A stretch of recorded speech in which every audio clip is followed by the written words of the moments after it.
Hello friends, అందరికీ నమస్కారం. Welcome to our channel APMS maths teacher. ఈ వీడియోలో మనం నిన్న జరిగిన అంటే 7వ తేదీ జరిగిన ఆఫ్టర్నూన్ సెషన్లో ఇచ్చిన మ్యాథ్స్ క్వశ్చన్స్ మనం డిస్కస్ చేయబోతున్నాము.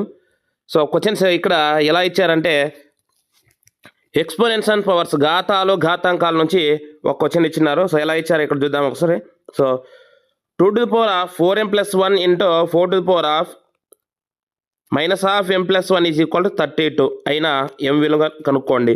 సో ఇక్కడ 2 పవర్ ఉంది, ఇక్కడేమో 4⁻⁻ ఉంది. అంటే ఇక్కడ 4ను మనం 2⁻లే కన్వర్ట్ చేసుకోవాలి.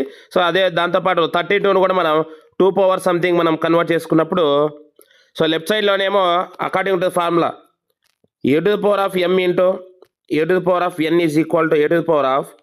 a⁴m+n అనే ఫార్ములాతో మనం సింప్లిఫై చేసి సో ఘాతాంకాలు మనం యాడ్ చేయాలి. సో రైట్ సైడ్లో సో ఒకే సింగిల్ ఘాతాంకం ఉంటుంది. అప్పుడు భూములు సమానం అయితే ఘాతాంకాలు సమానం అవుతుంది అన్న కాన్సెప్ట్ మనం ఈ ప్రాబ్లం మనం ఈజీగా సాల్వ్ చేయొచ్చు.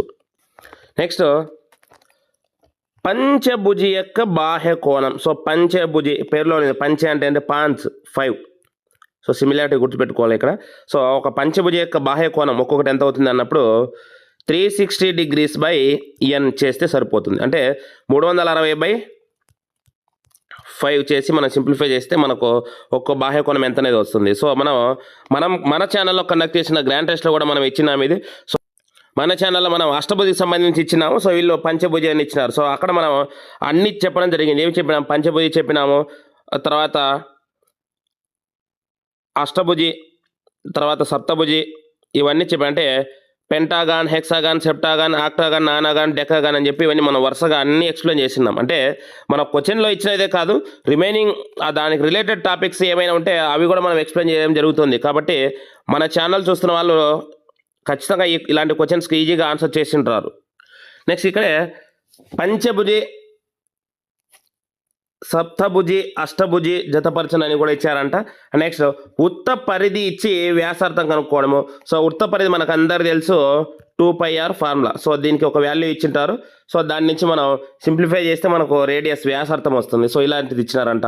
నెక్స్ట్ ఒక సమాసం ఇచ్చి x²x పదాల యొక్క ఆ లబ్ధం కనుక్కోండి అని కూడా ఇచ్చారంట. నెక్స్ట్ చూస్తే కొన్న వెలపై 50% పెంచి 20% లాభానికి అమ్మిన వచ్చు లాభ శాతం. సో ఇలా వరుసగా ఇలా ఇచ్చినప్పుడు పెంచిన తగ్గించిన ఏమవుతుందంటే మనం ఒక ట్రిక్ ఫార్ములా లాగా చెప్పిన ఏం చెప్పినామంటే మనం x + y + x × y/100% అవుతుందని మనం ఫార్ములా చెప్పినాం. ఇది ఎక్కడ చెప్పినాం సార్ అంటే మన ఛానల్లో కండక్ట్ చేసిన గ్రాండ్ టెస్ట్లో మనం ఏమి ఇచ్చామంటే ఒకనొక ప్రశ్న, ఒక చతురస్రంలోని భుజము 20% పెంచిన వైశాల్యంలో పెరుగుదల శాతం ఎంత అన్నప్పుడు మనం ఆ చతురస్రం వైశాల్యం పెరగడానికి సూత్రం ఏం చెప్పినామంటే 2x + x × x x² 100. So ఇలా చెప్పినాం ఫార్ములా. దీంతో పాటే ఈ ఫార్ములా కూడా చెప్పినాం మనం. అంటే ఈ ఫార్ములా ఎలా చెప్పినామంటే అక్కడ ఒక దీర్ఘ చతురస్రం లోని పొడవును కొంత శాతం పెంచి వెడల్పును కొంత శాతం పెంచినప్పుడు లేదా పెంచినా తగ్గించినా అలాంటప్పుడు ఆ దీర్ఘ చతురస్రం యొక్క వైశాల్యంలో పెరుగుదల శాతం ఎంత అన్నప్పుడు మనకు ఫార్ములా సేమ్ ఫార్ములా ఇదే ఫార్ములా యూజ్ చేయాలి.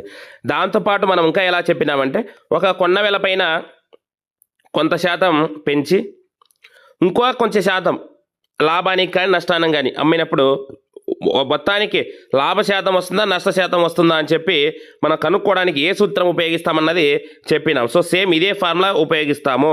సో కాబట్టి మన ఛానల్ చూసిన వాళ్ళు ఈ ప్రాబ్లం చాలా ఈజీగా ఈ ఫార్ములా యూజ్ చేసి ఆన్సర్ ఈజీగా చేసి ఉండొచ్చు. Next question, some centimetres millimetres so /11 అడిగినట్టు ఇక్కడ ఎగ్జాక్ట్గా మనకు నెంబరు మనకు ఇన్ఫర్మేషన్ లేదు. సో మన వరకు ఉన్న ఇన్ఫర్మేషన్ ప్రకారం మనం ఇక్కడ చెప్తున్నాం. అంటే ఒక సెంటీమీటర్స్ మిల్లీమీటర్స్ ఇచ్చి 11తో డివైడ్ చేయడం. ఇది ప్రీవియస్ పేపర్స్లో ఇచ్చిన్నారు. ఇలాంటివి మనం ఆల్రెడీ మన ఛానల్లో ఆ ప్రీవియస్ పేపర్స్ వీడియోస్ ఎక్స్ప్లెయిన్ చేసి ఉన్నాము. మీరు ఒకసారి కావాలంటే చూడొచ్చు. Next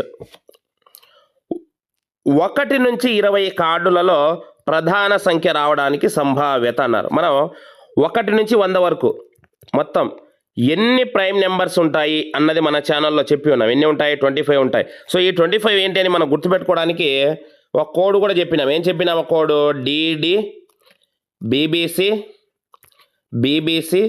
BA. Sorry, first 2 D ఏంటంటే 1 నుంచి 10 వరకు. సో ఎన్ని ప్రైమ్ నెంబర్స్ ఉంటాయి? 4 ఉంటాయి. ఏంటి ఆ 4 అంటే 2 3 5 అండ్ 7. నెక్స్ట్ 11 నుంచి 20 వరకు ఎన్ని ఉంటాయి సార్ అంటే 11 13 నెక్స్ట్ 17 నెక్స్ట్ 19. అంటే మొత్తం ఇక్కడ 1 నుంచి 20 వరకు మొత్తం ఎన్ని ఉన్నాయి? ప్రైమ్ నెంబర్స్ 8 ఉన్నాయి. సో ఇప్పుడు మనకు కావాల్సిన సంభావ్యత ఎంతంటే మొత్తం 1 నుంచి 20 వరకు కార్డులు అంటే 20 కార్డులు ఉంటాయి. సో 20లో మొత్తం ప్రధాన సంఖ్యలో అయ్యే ఛాన్సెస్ ఎన్ని ఉన్నాయి? 8 ఉన్నాయి. సో ఇక్కడ మనం 8/20 అవుతుంది ఆన్సర్. కానీ దీన్ని సింప్లిఫై చేసిన తర్వాత మనం ఆన్సర్ కనుక్కోవాలి. సో అప్పుడు 4 టేబుల్తో చేస్తే మనం ఇక్కడ న్యూమరేటర్లో 4 2 8, సో డినామినేటర్ 4 5 20. సో అప్పుడు మనకు కావాల్సిన ఆన్సర్ ఏమవుతుందంటే 2/5 ఆన్సర్ అవుతుంది. సో ఇలా ఇచ్చారంట. సో మనం ఆల్రెడీ మన ఛానల్లో ఈ ప్రైమ్ నెంబర్స్ 1 to 100 వరకు ఎన్ని ఉంటాయని చెప్పి మన కోడ్ చెప్పినాము. సో మీరు ఆ కోడ్ గుర్తుపెట్టుకున్న వాళ్ళు ప్రతి ఒక్కరూ ఈ ప్రాబ్లం చాలా ఈజీగా సాల్వ్ చేసి ఉండొచ్చు. నెక్స్ట్ క్వశ్చన్, 10,000 జనాభా ఉన్న ఒక పట్టణంలో జనాభా సంవత్సరానికి 12% పెరుగుతూ ఉంటే 2 సంవత్సరాల తర్వాత జనాభా ఏమవుతుంది అన్నది. సో ఇక్కడ మీరు ఒక ఫార్ములా యూజ్ చేసి సాల్వ్ చేయొచ్చు ఈజీగా దీన్ని. అండ్ నెక్స్ట్ సజాతి విజాతి భిన్నాలకు సంబంధించి ఒక క్వశ్చన్ అడిగారంట. సో సజాతి భిన్నాలు అంటే ఏంటి? హారాలు సమానంగా ఉండాలి, వీటిని లైక్ ఫ్రాక్షన్స్ అంటాం. విజాతి భిన్నాలు అంటే అన్లైక్ ఫ్రాక్షన్స్. ఇప్పుడు సజాతి భిన్నాలకు ఎగ్జాంపుల్ చూస్తే 1/2 5/2 6/2 7/2. అంటే ఇక్కడ హారాలు చూడండి, డినామినేటర్స్ అన్ని సేమ్ ఉన్నాయి. ఇలాంటి ఫ్రాక్షన్స్ మనం సజాతి భిన్నాలు లైక్ ఫ్రాక్షన్స్ అంటారు. విజాతి భిన్నాలు అంటే సో హారాలు డిఫరెంట్గా ఉండాలి, అంటే హారాలు సమానంగా ఉండకూడదు. సో అలాంటి వాటిని మనం విజాతి భిన్నాలు అంటారు. వీటిపైన కూడా క్వశ్చన్ ఇచ్చారంట. అండ్ నెక్స్ట్ భిన్నాలకు సంబంధించి భిన్నాల వరుస క్రమం అడిగారు. అంటే చిన్నది పెద్దది. So ascending order descending order something ఇలా greatest number greatest fraction smallest fraction అని చెప్పి ఇలా కూడా అడిగారంట. సో కాబట్టి వాటి గురించి కూడా మీరు చాలా జాగ్రత్తగా చూసుకోవాలి. మనం ఆల్రెడీ మన ఛానల్లో ఈ ఎక్స్పెక్టెడ్ టాపిక్స్ ఏంటి అనేది మనం చెప్పడం జరిగింది. వాటిలో ఈ భిన్నాల వరుస క్రమం అసెండింగ్ ఆర్డర్ డిసెండింగ్ ఆర్డర్ కానీ ఏది చిన్నది ఏది పెద్దది, so greatest factor the smallest factor from the given factors అని మనం చెప్పి ఉన్నాము. సో కాబట్టి మన ఛానల్లో రెగ్యులర్గా వీడియో చూస్తున్న వాళ్ళు ఆ టాపిక్స్ నోట్ చేసుకుని ఏవైతే బాగా రివిజన్ చేసుకున్న వాళ్ళు నాకు తెలిసి ఈ క్వశ్చన్ పేపర్ను చాలా ఈజీగా సాల్వ్ చేసి ఉండొచ్చు. సో ఆల్రెడీ కొన్ని కామెంట్స్ కూడా పెట్టారు, సార్ నేను ఎగ్జామ్ రాసినాం చాలా బాగా రాసినామని చెప్పి. Next board master. సో ఇక్కడ బోర్డ్ మాస్టర్లో B for brackets, O for of అంటే మ్యాథమెటిక్స్లో మల్టిప్లికేషన్ అని. నెక్స్ట్ డి ఫర్ డివిజన్ భాగహారము, ఎం ఫర్ మల్టిప్లికేషన్ గుణకారము, సో ఏ ఫర్ అడిషన్, లాస్ట్లో ఎస్ ఫర్ సబ్ట్రాక్షన్. సో ఇక్కడ బోర్డ్ మాస్టర్ రూల్ సంబంధించి కూడా ఒక క్వశ్చన్ అడిగినారంట. సో కాబట్టి ఈ టాపిక్స్ అన్ని మనం రెగ్యులర్గా చూసుకుంటే నెక్స్ట్ జరగబోయే ఎగ్జామ్స్ ఏవైతే ఉన్నాయో వాళ్ళకు ఈ వీడియో ఉపయోగపడుతుందని నేను వీడియో చేశాను. సో మన ఛానల్లో సపోర్ట్ చేస్తారు ఆశిస్తున్నాను. కుదిరితే ఈ వీడియోను లైక్ చేసి కామెంట్ చేసి మీ ఫ్రెండ్స్ ఎవరైనా రేపు లేదా ఎల్లుండి నెక్స్ట్ ఎగ్జామ్స్ రాసే వాళ్ళు ఉంటే వాళ్ళకు షేర్ చేస్తారని ఆశిస్తున్నాను. Thank you very much to you all.